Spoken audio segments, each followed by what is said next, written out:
Hello everyone, Namaste and Ahoy. This is Ursh this side and welcome back to my channel. This time I am bringing something new for you guys. So from this video onwards, I am starting a fresh series Economics ASAP, or you can even call it Econ ASAP. So where I will pick up one topic related to social sciences and I will try to explain it as much as possible in the shortest time frame. So from this video onwards, I will be starting the topic behavioral economics and introduction to behavioral economics. So enjoy the video and happy learning. Thank you. So let's start with the topic introduction to behavioral economics. In abbreviation, I call it BE. So in order to understand BE, let's understand economics first. Now, economics as a discipline is usually used, or it was designed to understand and analyze the behavior of individuals in the society, and these individuals are mostly segregated into consumers and producers in a market.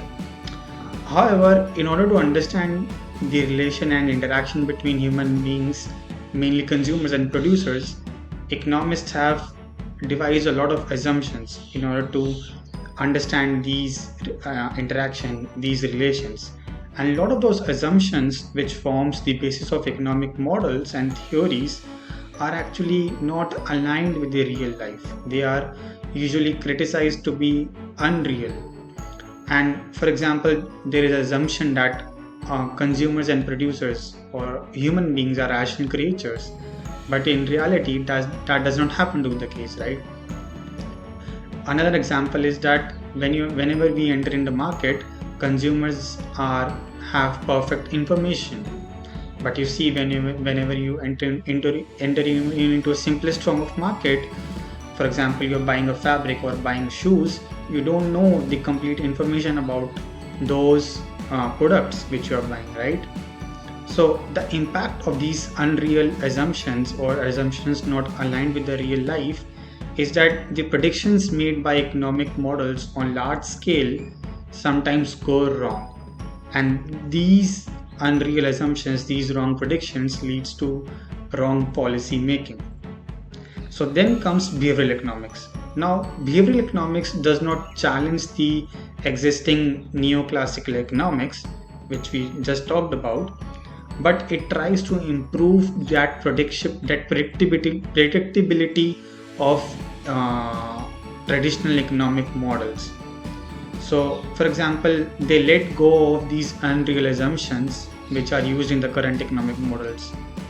For example, let's take an example of game theory, and we all know in game theory there is a famous game, Prisoner's Dilemma, where defection is a dominant strategy, and the result of that Prisoner's Dilemma is that both the players will lead to defect each other, right? And we assume there that these players are selfish in nature, their motive is selfish.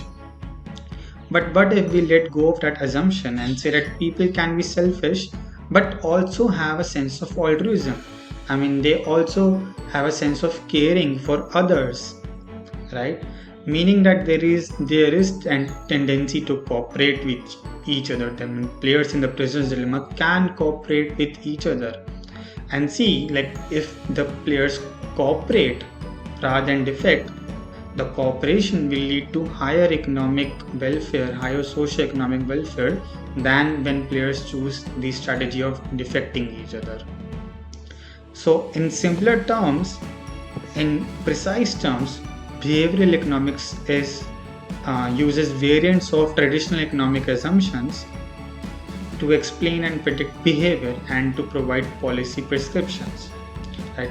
So it is basically a mix of psychology and economics. You see, you use traditional economic models and you use the real life human psychology, and the intersection of that psychology and economics is resulting in behavioral economics. Now, the application of behavioral economics is quite useful, and it's implemented in real life also. For example, in labor market, in education, in financial markets, in agriculture, in devising savings plan in the United States. And the most famous application of behavioral economics, as we know, is nudging. So, also behavioral economics helps us in answering various critical questions. For example, can can employers motivate employees to exert more effort by giving them higher wages? How does our social preferences develop with age during childhood and adolescence? Do people procrastinate? Can deadline help students achieving more marks? Are there any differences in decision making of individuals and of groups? Are groups more rational and selfish than individuals? Then, what is the impact of stereotypes on hiring for jobs? Does poverty increases impatience? Does parental background and social environment affect the matter for children?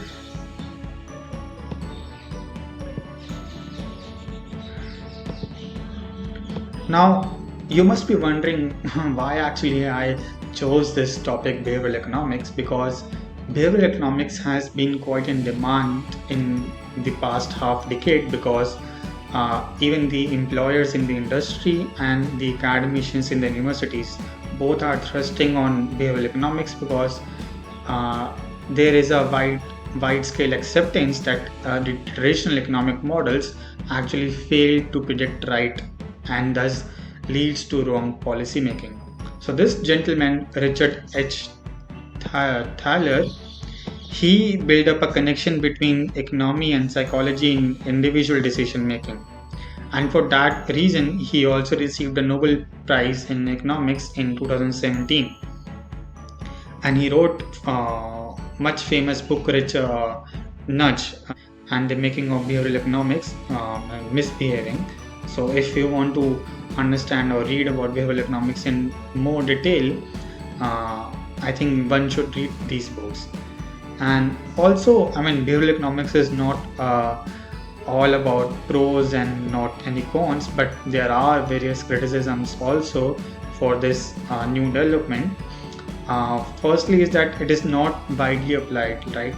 So, behavioral economics is based on closed experiments. It is not based on open scale experiments like traditional economic models are. So the ideas of the policy making, the policy results of behavioral economics are not widely applied till now. And it is often criticized by scholars and researchers that the implications of behavioral economics in real life are quite short term in nature. Then there are also objections raised by positivist philosophers in the academics on behavioral economics.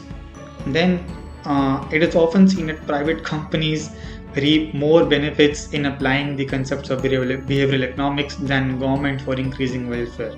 So the entire efforts of devising this new kind of economics, behavioral economics, is actually has gained more positive gains for private companies rather than for the social welfare. So that is all for this video. I hope you liked the video. I hope you understood, and I hope you got an introduction to behavioral economics, and this has made you more keen to learn more about this subject. Thank you and happy learning.